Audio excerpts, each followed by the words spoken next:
Hello বন্ধুরা, আপনাদের সবাইকে এসডি মোটিভেশন টিভি চ্যানেলের পক্ষ থেকে আন্তরিক শুভেচ্ছা ও অভিনন্দন। আজ আপনাদের শোনাতে চলেছি শ্রীমদ্ ভাগবত গীতার পঞ্চম অধ্যায় কর্ম সন্ন্যাস যোগ। যদি আপনি ভগবান শ্রীকৃষ্ণের ভক্ত হয়ে থাকেন তাহলে ভিডিওটি পুরো দেখার অনুরোধ রইল। আর ভিডিও দেখার শেষে অবশ্যই একটি লাইক, শেয়ার ও কমেন্টস করতে ভুলবেন না। কমেন্টসে অবশ্যই লিখবেন জয় শ্রীকৃষ্ণ, রাধে রাধে, হরে কৃষ্ণা। অর্জুন বললেন, হে কৃষ্ণ, আপনি কর্মসন্ন্যাস এবং কর্মযোগ উভয়েরই প্রশংসা করছেন।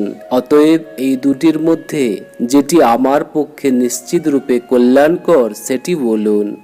ভগবান শ্রীকৃষ্ণ বললেন, কর্মসন্ন্যাস এবং কর্মযোগ উভয়ই কল্যাণকর, কিন্তু কর্মসন্ন্যাস অপেক্ষা কর্মযোগ সুগম হওয়ায় শ্রেষ্ঠ। হে অর্জুন, যিনি কারো প্রতি দেশ করেন না এবং কোনো কিছুই আকাঙ্ক্ষা করেন না, সে নিষ্কাম কর্মযোগীকে নিত্য সন্ন্যাসী বলে জানবে। কারণ রাগ দেশরূপ দ্বন্দ্বরহিত পুরুষ অনায়াসে সংসার বন্ধন হতে মুক্ত হন। মূর্খ ব্যক্তিগণ উপরোক্ত সন্ন্যাস ও কর্মযোগকে পৃথক ফল প্রদানকারী বলে থাকে।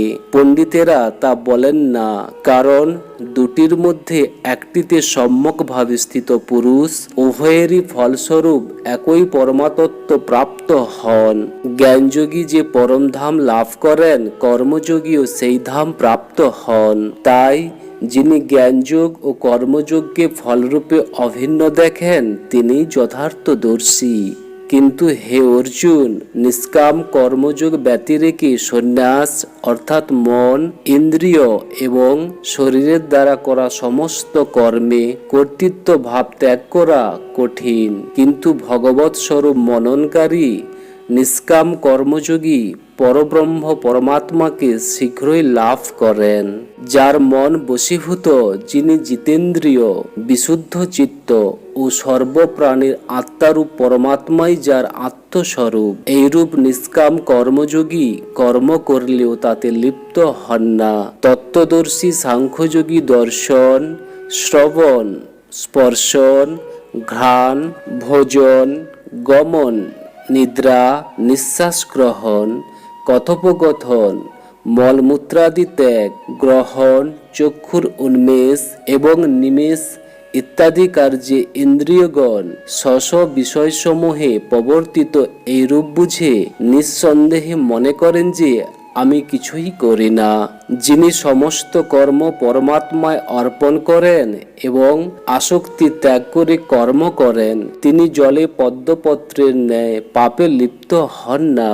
নিষ্কাম কর্মযোগী ইন্দ্রিয়, মন, বুদ্ধি এবং শরীরের প্রতি মমত্ব বুদ্ধি রহিত হয়ে আসক্তি ত্যাগ করে চিত্তশুদ্ধির নিমিত্ত কর্ম করেন। নিষ্কাম কর্মযোগী কর্মফল ত্যাগ করে অবিচল শান্তি লাভ করেন।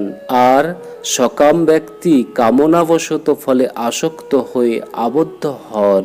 বশীভূত অন্তঃকরণযুক্ত সাংখ্যযোগের আচরণকারী পুরুষ কর্ম না করে বা না করিয়ে নবদারযুক্ত দেহে সমস্ত কর্ম মনে মনে ত্যাগ করে আনন্দে সচ্চিদানন্দ ঘন পরমাত্মার স্বরূপে স্থিত থাকেন।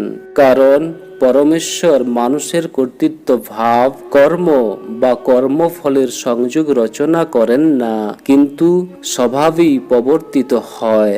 সর্বব্যাপী পরমাত্মা কারো পাপ বা পুণ্য গ্রহণ করেন না, কিন্তু অজ্ঞানের দ্বারা জ্ঞান আবৃত থাকায় মানুষ মোহগ্রস্ত হয়। কিন্তু আত্মজ্ঞান দ্বারা অন্তঃকরণের অজ্ঞান যাদের বিনষ্ট হয়েছে, তাদের সেই জ্ঞান সূর্যের ন্যায় সচ্চিদানন্দ ঘন পরমাত্মাকে প্রকাশিত করে। যাদের মন তাতে নিবিষ্ট, যাদের বুদ্ধিও তাতে স্থিত এবং যারা সেই সচ্চিদানন্দ ঘন পরমাত্মায় নিরন্তর একইভাবে অবস্থান করেন, সেই তৎপরায়ণ ব্যক্তিগণ জ্ঞানের দ্বারা পাপরহিত হয়ে অপুনরাবৃত্তি অর্থাৎ পরম গতি প্রাপ্ত হন। ব্রাহ্মজ্ঞানীগণ বিদ্যা ও বিনয়যুক্ত ব্রাহ্মণে গো, হস্তি, কুকুর তথা চণ্ডালেও সমদর্শী হন। যাদের মন সমভাবে স্থিত তারা জীবিত অবস্থাতেই সংসার জয় করেছেন, কারণ সচ্চিদানন্দ ঘন পরমাত্মা নির্দোষ এবং সম, তাই তারা সেই পরমাত্মাতেই অবস্থান করেন। যারা প্রিয় বস্তু লাভে হৃষ্ট হন না এবং অপ্রিয় বস্তু প্রাপ্ত হলে উদ্বিগ্ন হন না, স্থির বুদ্ধি সংশয় রহিত, এইরূপ ব্রহ্মবেত্তা পুরুষ সচ্চিদানন্দ ঘন পরব্রহ্ম পরমাত্মাতে নিত্যই স্থিত। বাহ্য বিষয়ে অনাসক্ত পুরুষ আত্মায় যে শাশ্বত আনন্দ আছে তা লাভ করেন। অতঃপর সচ্চিদানন্দ ঘন পরব্রহ্ম পরমাত্মার ধ্যানরূপ যোগে অভিন্নভাবে স্থিত হয়ে তিনি অক্ষয় আনন্দ অনুভব করেন। ভোগ যদিও বিষয়ী লোকের কাছে সুখরূপে ভাসিত হয়, কিন্তু আসলে তা দুঃখেরই হেতু। এর আদি অন্ত আছে, অর্থাৎ এ অনিত্য। সেই জন্য হে অর্জুন, বুদ্ধিমান বিবেকশীল পুরুষ তাতে রত হন না। যিনি দেহত্যাগ করবার পূর্বে কাম ক্রোধ হতে উৎপন্ন বেগ সহ্য করতে সক্ষম হন তিনিই যোগী এবং সুখী। যিনি অন্তরাত্মাতেই সুখযুক্ত, আত্মারাম এবং আত্মাতেই জ্ঞানযুক্ত, সেই সচ্চিদানন্দ ঘন পরব্রহ্ম পরমাত্মার সঙ্গে একীভূত সাংখ্যযোগী ব্রহ্ম নির্মাণ প্রাপ্ত হন।